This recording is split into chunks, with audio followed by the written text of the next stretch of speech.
actor, activist, and lifelong New Yorker Cynthia Nixon. She's a Tony, Emmy, and Grammy winner who is known for her roles in hit shows Sex and the City, The Gilded Age, and many more.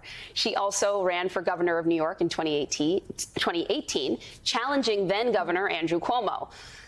So, Cynthia, I guess let's just start with your reaction, and if you think Eric Adams exiting this race is going to change anything.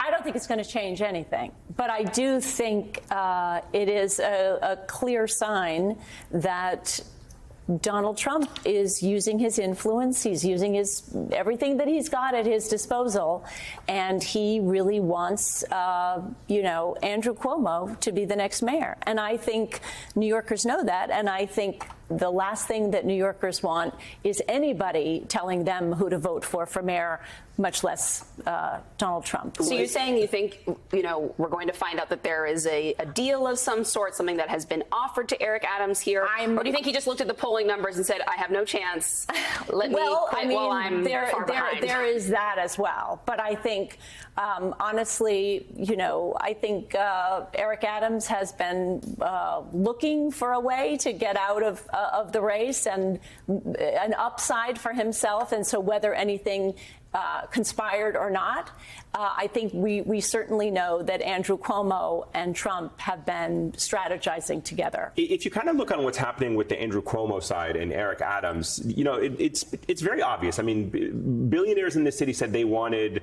to basically incentivize Eric Adams to step aside and consolidate around Andrew Cuomo. Donald Trump said that he helped Eric Adams out and basically wants Andrew Cuomo now. There's not a lot of secrecy behind what is happening here in broad daylight for New Yorkers.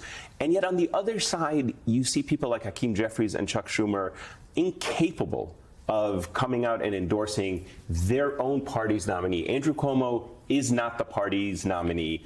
They are Democrats. They're the leaders of the Democratic Party, and they refuse to endorse the person that was elected by the people of this city of New York. How do you explain that?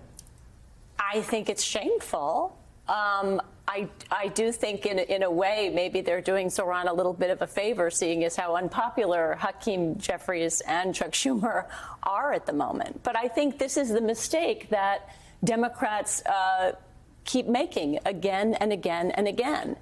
Every time there is someone who comes along who's young, who's progressive, who has got exciting new ideas that activate the electorate, who, so many people registering to vote for the first time, voting in primaries for the first time. As Zoran was saying earlier, how many young people? Somehow the Democrats, the Democratic leadership is so focused on centrism being the secret sauce that they're missing the victory right in front of their face, and so they're not going to be a part of it. And I think that's a shame. That's a shame for them, not for Zoran. You actually have run a race against Andrew Cuomo as a Democratic Socialist of America, the DSA label, which Zoran Mondani is too. Yes. And so what advice do you have to him approaching his race, if you have any? To Andrew Cuomo? No, Zoran? to Zoran.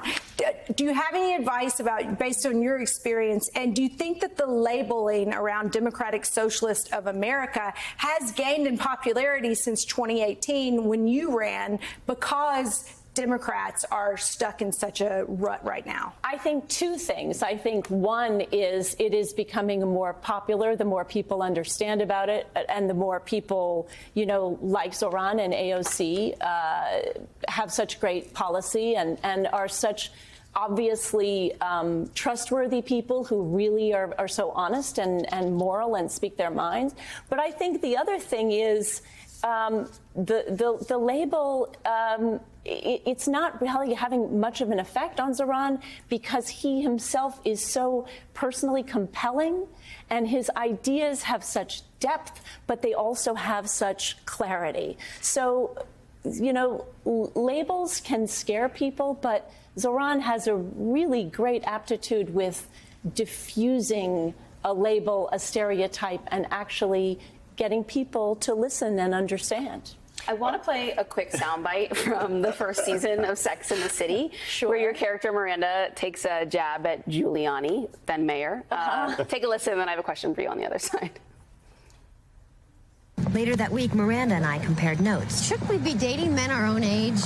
Good luck finding one. There are no available men in their 30s in New York. Giuliani had them removed along with the homeless.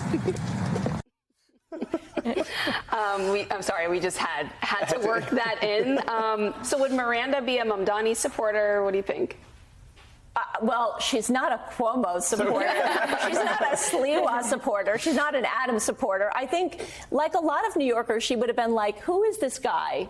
Well, you know, and then she would have started to listen, and I think she would have caught Mamdani fever, like the rest of New York has.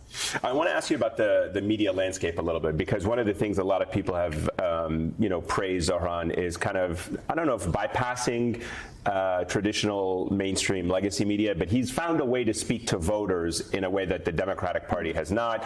It comes at a time when there is more media consolidation in this country, potentially with the sale of TikTok to Larry Ellison and others, Rupert Murdoch, as Trump has suggested. You were one of the artists. Jimmy Kimmel was just recently pulled off the air briefly, and then there was a big standoff. He was reinstated.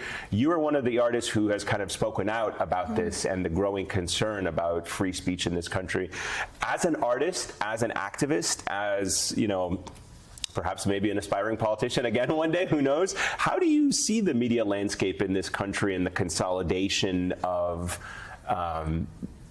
platforms and the stifling of free speech? I think it's terrifying. I mean, the 5 richest men in the world all own these platforms or on the boards of these very powerful media conglomerates. And so to have them controlling the information that we're getting is absolutely terrifying. And I think that Trump is a wannabe dictator, right? He doesn't want any checks and balances on him.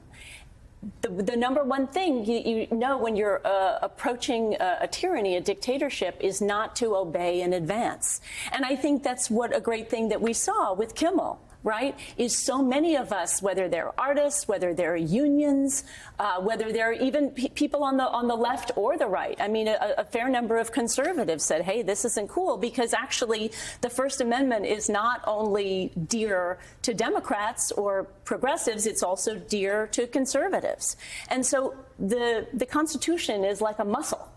And if you don't use it, you lose it. And so every time someone's constitutional right is violated, whether that's a student writing for a college newspaper, right, or Jimmy Kimmel, or a person who is suspected to be undocumented that is seized on the street by masked men and deported to jail or even to another country, if we don't stand up and scream each time one of these things happens, our constitutional rights weaken. Yeah.